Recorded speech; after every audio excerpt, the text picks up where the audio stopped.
بسم اللہ الرحمن الرحیم اللہم صلی علی سیدنا محمد و علی آلہ و اصحابہ و بارک وسلم وصلی علیہ۔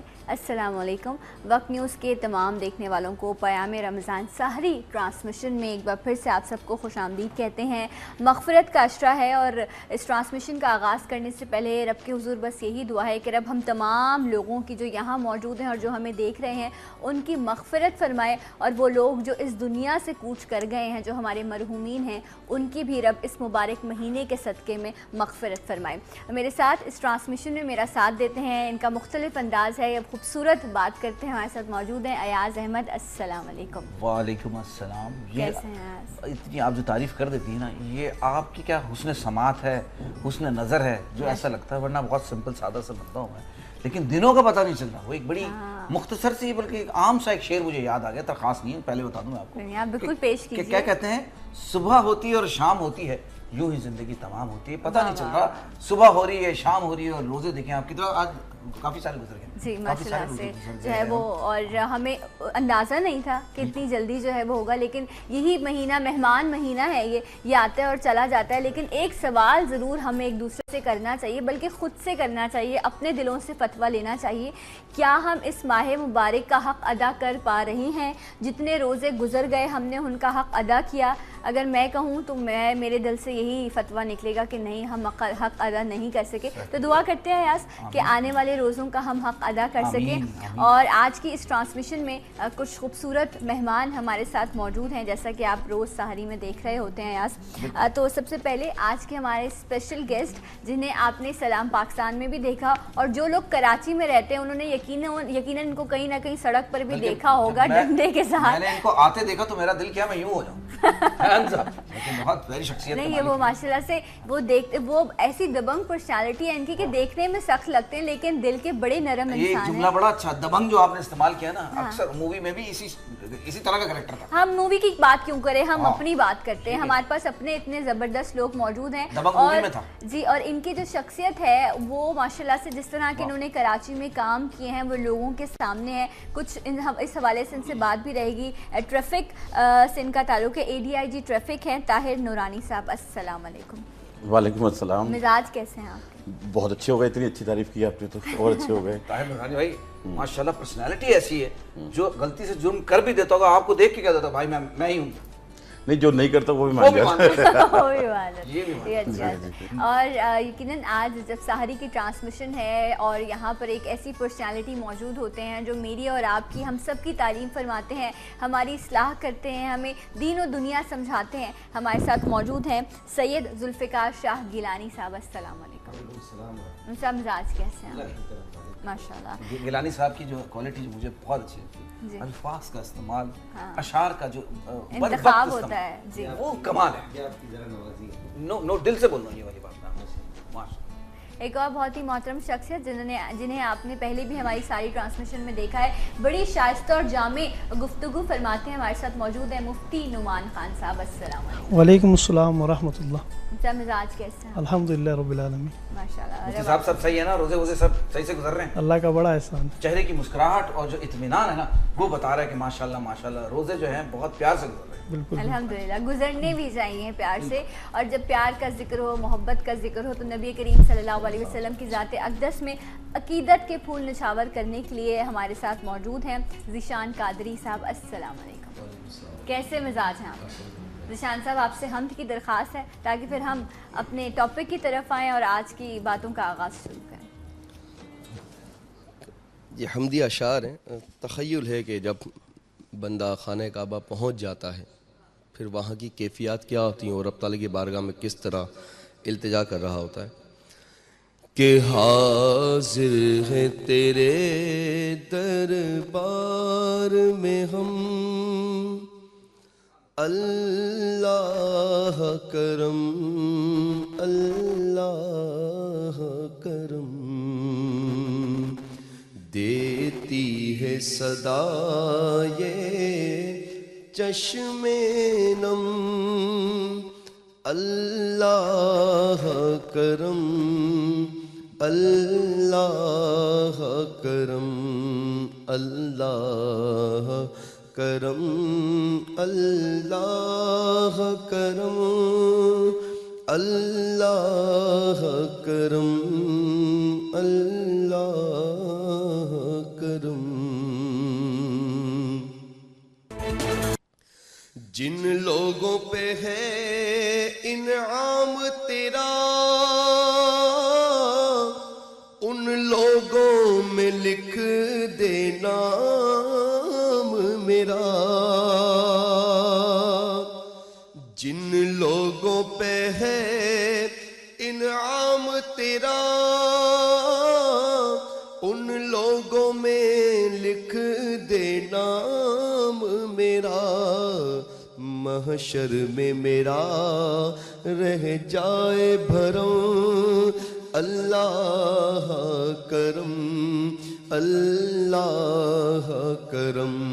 محشر میں میرا رہ جائے بھرم اللہ کرم اللہ کرم. ہر سال طلب فرما مجھ کو ہر سال وہ شہر دکھا مجھ کو. ہر سال طلب فرما مجھ کو ہر سال وہ شہر دکھا مجھ کو. ہر سال کروں میں طواف حرم اللہ کرم اللہ کرم. ہر سال کروں میں طواف حرم اللہ کرم اللہ کرم. اور میری آنے والی سب نسلیں تیرے گھر آئیں تیرا در دیکھے. میری آنے والی سب نسلیں تیرے گھر آئیں تیرا در دیکھیں. اسباب ہوں ان کو ایسے بہم اللہ کرم اللہ کرم. حاضر ہے تیرے دربار میں ہم اللہ کرم اللہ کرم. سبحان اللہ جان بھائی بہت خوب بہت خوب. اچھا جناب طاہر نورانی صاحب ہمارے درمیان موجود ہیں, ان سے ہم گفتگو کا آغاز کرتے ہیں. طاہر بھائی رمضان کی صورتحال کے حوالے سے بتائیے, کوئی تکلیف تو نہیں ہو رہی ہوتی؟ ٹائمنگ کیا رہتی ہیں, کم کرتے ہیں کچھ جو اہلکار ہیں ان کی کیا ایکٹیویٹیز رہتی ہیں؟ جی تھینک یو سو مچ جی. سب سے پہلے تو وقت چینل کا شکریہ, آپ نے مدعو فرمایا.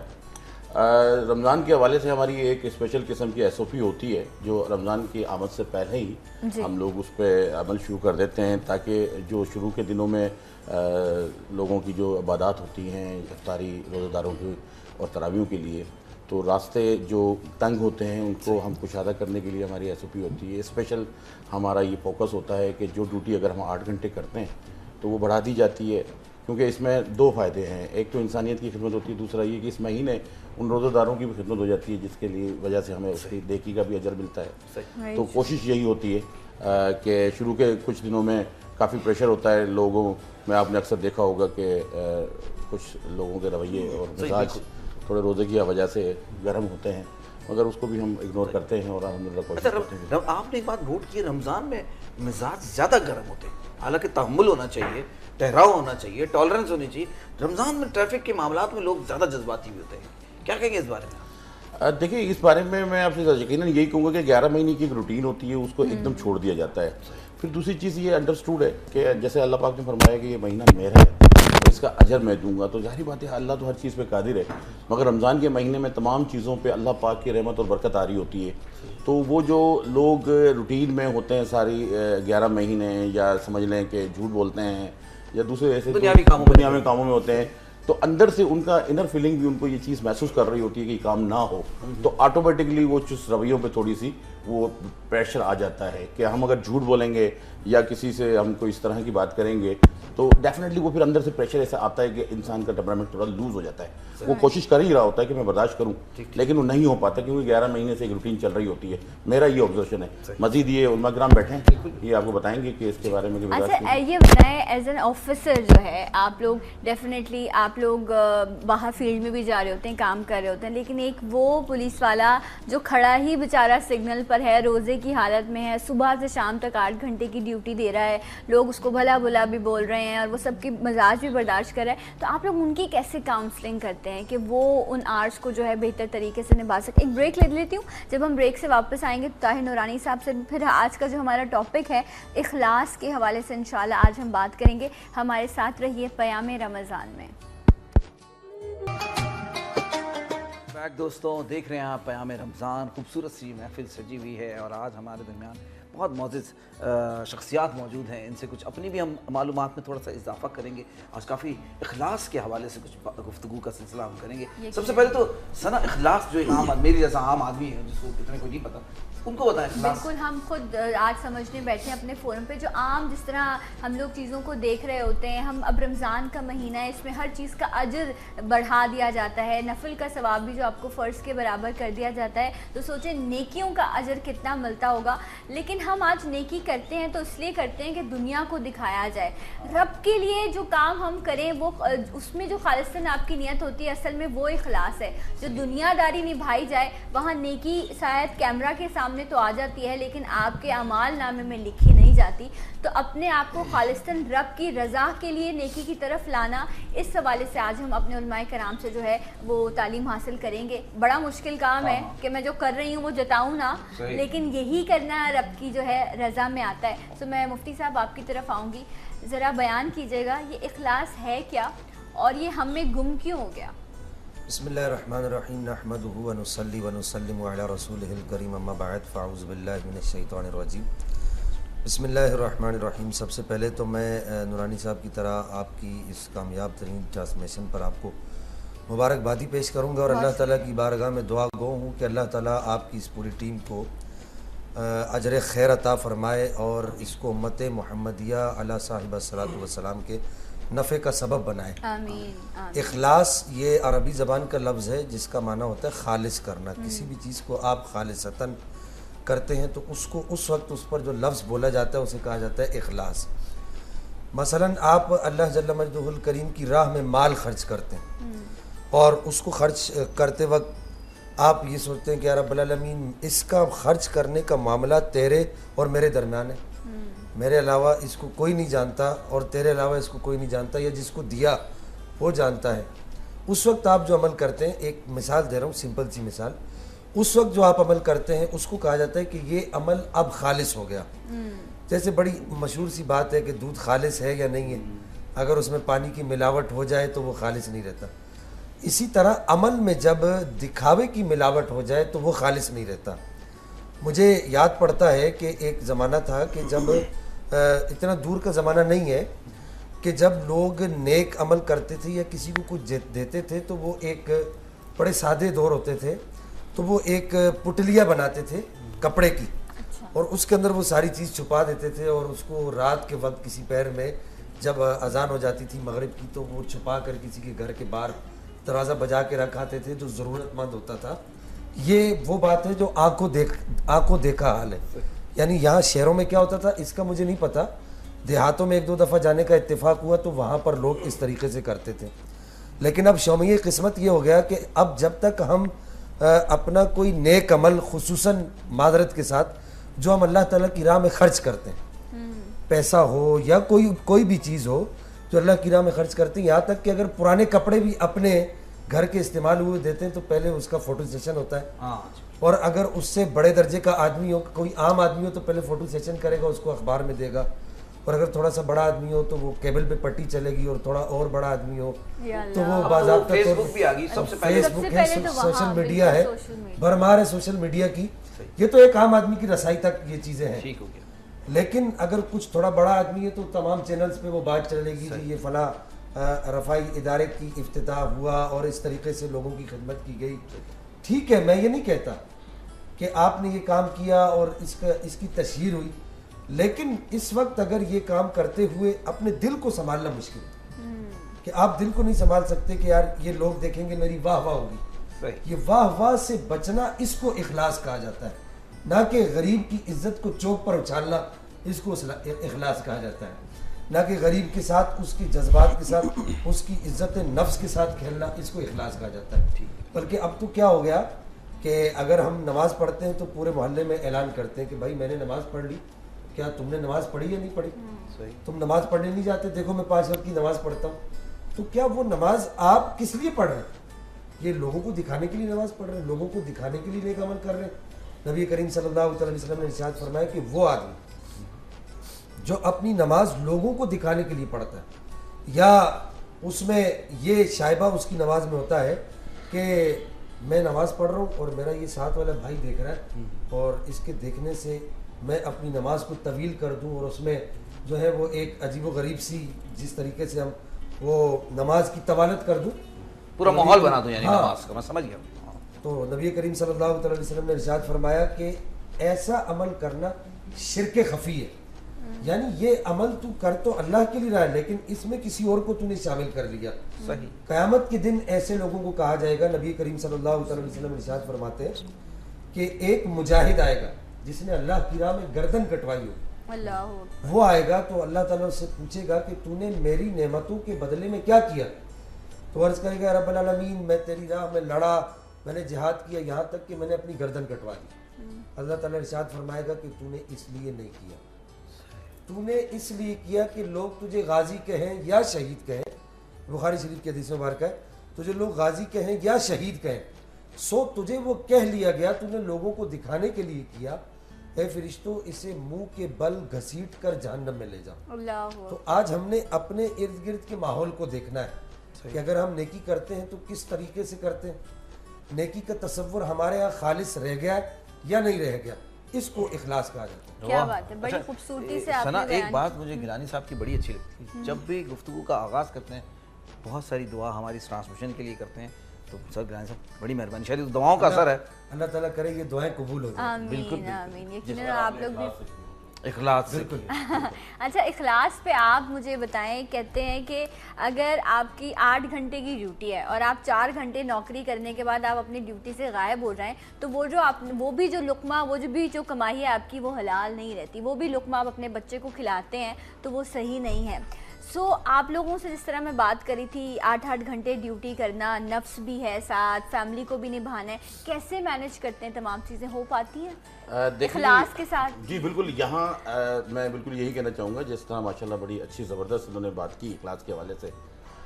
اگر ہمارے معاشرے میں کوئی اگر اخلاص سے کام کرتا ہے تو شاید ہم پولیس والے ہی ہیں۔ اس کی وجہ یہ نہیں ہے کہ ہمیں اس کی وجہ یہ نہیں ہے کہ ہمیں جو ہے وہ کوئی ضمیر یا اللہ کا زیادہ خوف ہے۔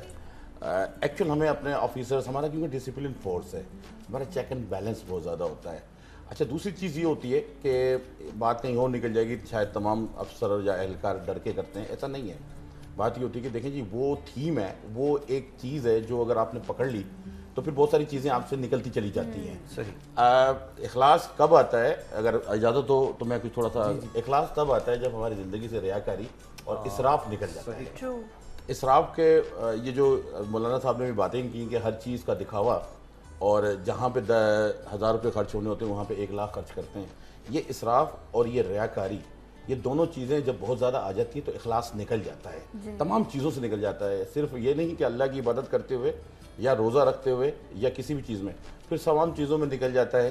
تو یہ تمام چیزیں ایسی ہوتی ہیں کہ اس کو ہمیں اخلاص ہماری ہر زندگی میں ہر چیز پہ ہونا چاہیے، کیونکہ دیکھیں ہم کمیٹڈ قسم کے لوگ ہیں، ہمارے کوئی نہ کوئی کریکٹر تو ضرور ہے۔ صحیح۔ ہم کہیں پہ اگر فادر ہیں، کہیں پہ ہم شوہر ہیں، بالکل، کہیں پہ بیٹے ہیں، تو یہ تمام چیزیں ہمیں یہی سکھلاتی ہیں کہ ہم اپنے جس طرح اپنے رشتہ داروں کے ساتھ، اپنے اہل و عیال کے ساتھ، اپنے احباب کے ساتھ ہم جب سنسیئر ہیں تو پھر اپنے کام کے ساتھ بھی سنسیئر ہوں اور اپنے دین کے ساتھ بھی سنسیئر ہوں اور اللہ کے ساتھ بھی۔ بہت خوب، بہت خوب۔ اچھا جناب، مفتی نعمان ہمارے درمیان موجود ہیں، ان سے بھی کچھ اخلاق کے حوالے سے کچھ گفتگو کرتے ہیں۔ جی مفتی صاحب۔ الحمدللہ رب العالمین، الصلاۃ والسلام علی سید الانبیاء والمرسلین۔ الحمدللہ ایک ایسے موضوع کا انتخاب کیا آپ لوگوں نے جس کی اشد ضرورت ہے ہمارے معاشرے کے اندر، اور اگر معاشرے سے ہٹ کر اگر جملہ کہا جائے تو جس کی اشد ضرورت ہے ہماری زندگی کے اندر، یہ اور نہ صرف زندگی میں بلکہ یوں کہا جائے کہ زندگی کے ہر پہلو میں جس کی اشد ضرورت ہے وہ اخلاص ہے، جو کہ ہمارے اعمال میں سے، ہماری نیتوں میں سے، ہمارے معاملات میں سے نکل کر کہیں گم ہو گیا، اور وہ اس دنیا کی رنگینیوں میں ایسا گم ہو گیا ہے کہ ہمیں پتہ ہی نہیں چلتا کہ ہمارا عمل خالصتاً للہ تھا یا دنیا کو دکھانے کے لیے تھا۔ اس کے اندر بھی ہم کنفیوز رہتے ہیں۔ تو پروردگار عالم نے یہ ساری بات اپنی پیاری کتاب کے اندر بہت احسن انداز کے ذریعے بیان کی، اور آپ علیہ الصلوۃ والسلام نے اپنی سیرت طیبہ طاہرہ کے اندر ان چیزوں کو پرو کر دنیا کو وہ موتی پیش کیے کہ تم اپنی زندگی کو کیسے سنوار سکتے ہو۔ جب شیطان کا مکالمہ پروردگار سے چلا تو اس بات کو پروردگار نے قرآن پاک کے مختلف صورتوں کے اندر بیان کیا۔ یہ ذکر سورہ اعراف کے اندر بھی آیا، پھر سورہ حجر کے اندر بھی آیا، اور پھر یہ ذکر سورہ صاد کے اندر بھی آیا۔ اب سورہ صاد کے اندر 2 آیتیں پیش نظر اس موضوع سے متعلق کہ شیطان نے کہا قال فبعزتک لاغوینہم اجمعین، شیطان پروردگار سے کہہ رہا ہے کہ تیری عزت و جلالت کی قسم میں تیرے تمام بندوں کو گمراہ کر دوں گا، الا عبادک منہم المخلصین، سوائے تیرے مخلصین بندوں کے، کہ ان کے اوپر میرا زور نہیں چل سکتا۔ اس بات کو اس نے بھی ایڈمٹ کیا کہ جو مخلصین ہیں نا، جو اخلاص کے ساتھ اپنے عمل کو اور اپنی نیت کو کرنے والے ہیں، ان پر میرا وار نہیں چلے گا، ان کے علاوہ سب کو میں گمراہ کر دوں گا۔ تو آج ہم تلاش کریں کہ ہمارے معاملات میں وہ اخلاص کہاں گم ہو گیا۔ جیسے حضرت نے ابھی نماز کی مثال دی اور صدقہ کی مثال دی، انفاق فی سبیل اللہ کی مثال دی، میں تو کہہ رہا ہوں کہ ہمارا ہر عمل ریاکاری سے مشابہ ہوتا جا رہا ہے، وہ زندگی کا ہو، دین کا ہو یا دنیا کا ہو۔ کہیں نہ کہیں ہمارے دل و دماغ کے اندر یہ چیز گھر کر گئی ہے کہ جب تک سامنے والا مجھے دیکھ نہ لے، میرے عمل کی وہ تعریف اور تائید نہ کر دیں، ہو سکتا ہے میرا عمل اس وقت تک اکمال کو نہیں پہنچا، مکمل نہیں ہوا۔ لیکن دین نے تو آپ کو سکھایا کہ عمل اس وقت مکمل ہوگا جب اس کے اندر اخلاص کی چاشنی موجود ہوگی۔ آپ علیہ الصلوۃ والسلام نے بتایا نا، حلاوت الایمان ہے کیا، کہ ایمان کی مٹھاس کون پہچان لے گا؟ جس کو اس بات کا اندازہ ہو جائے گا کہ ہر وقت میرا پروردگار مجھے دیکھ رہا ہے۔ اور یہی بات جب ہمارے ذہن میں مستحضر رہے گی کہ میرا رب مجھے دیکھ رہا ہے، تو میں 1 انچ بھی برائی کی طرف نہ بڑھ سکتا ہوں، 1 لمحے بھی برائی کی طرف نہ میں سوچ سکتا ہوں، اور نہ عمل کرنے کی برے کام کی میں کوشش کروں گا، کیونکہ میرے ضمیر نے مجھے جگا دیا اور مجھے یہ بات باور کرا دی کہ تمہارا پروردگار ہر حال میں تمہیں ملاحظہ کر رہا ہے، تمہیں دیکھ رہا ہے، تمہیں واچ کر رہا ہے۔ تو اپنے عمل کو اس کے احکامات کے مطابق دھار دو، یہ دنیا بھی تمہاری تائید کرے گی، یہ دنیا بھی تمہاری باتوں کو تسلیم کرے گی اور تمہاری تعریف کرے گی، اور رب کی بارگاہ کے اندر تم مقبول بندوں کی صف میں شامل ہو جاؤ گے۔ یہی کچھ اخلاص ہے۔